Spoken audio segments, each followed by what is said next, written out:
पवन जी मुझे कोर्ट तक लेके गया है, मैं पवन जी को कोर्ट तक लेके नहीं गई हूँ। चलिए दोस्तों, ज्योति भाभी ने फिर से एक बार बहुत ही बड़ा खुलासा कर चुके हैं सोशल मीडिया के तहत। जी हाँ दोस्तों, अभी आप लोग मेरे ख्याल से कुछ इंटरव्यू देखेंगे ज्योति सिंह जी का। मैं आप सभी को बता दें कि दोस्तों बहुत सारे भाई लोगों का मतलब सवाल उठ रहा था कि आखिर पवन सिंह जी पहले कोर्ट गए थे कि ज्योति भाभी कोर्ट गए थे। तो दोस्तों मैं आप सभी को बता दूं कि डिवोर्स को लेकर ज्योति भाभी नहीं गए थे। पावर स्टार पवन सिंह जी खुद डिवोर्स के लिए मतलब कोर्ट गए थे कि हमको डिवोर्स दीजिए, मैं आपके साथ नहीं रहना चाहता हूँ, यानी कि ज्योति सिंह जी को कह रही थी। यानी कि दोस्तों आज तो एकदम गजब उल्टा हो गया।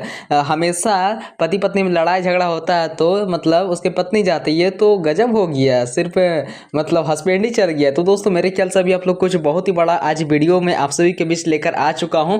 यानी कि दोस्तों अभी आप लोग सारा डाउट क्लियर कर लीजिए कि ज्योति सिंह जी कोर्ट नहीं पहुंची थी डिवोर्स के लेकर, पवन सिंह जी खुद पहुंचे थे कि हमको ज्योति सिंह जी के साथ नहीं रहना है, मुझे तलाक दे दो तुम। ये सारे बातें मतलब हो रहा था सोशल मीडिया के तहत।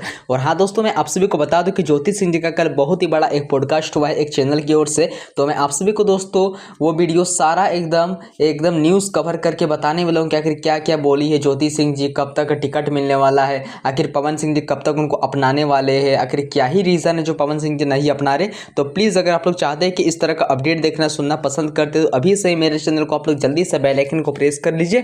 मिलते हैं किस नेक्स्ट वीडियो कर। और हाँ दोस्तों, मैं आप सभी को बता दूं कि मैं दोस्तों ज्योति सिंह जी के लिए पर्सनली एक अपना इंस्टाग्राम आईडी ओपन किया हूँ। उस इंस्टाग्राम आईडी की ओर से दोस्तों खाली ज्योति भाभी एंड पवन सिंह जी का न्यूज़ वीडियो आने वाला है। तो अभी से ही फॉलो कर लीजिए, डायरेक्ट इंस्टाग्राम पे जाइए, डिस्क्रिप्शन बॉक्स में लिंक होगा, डायरेक्ट आप लोग फॉलो कर लीजिए। Thank you.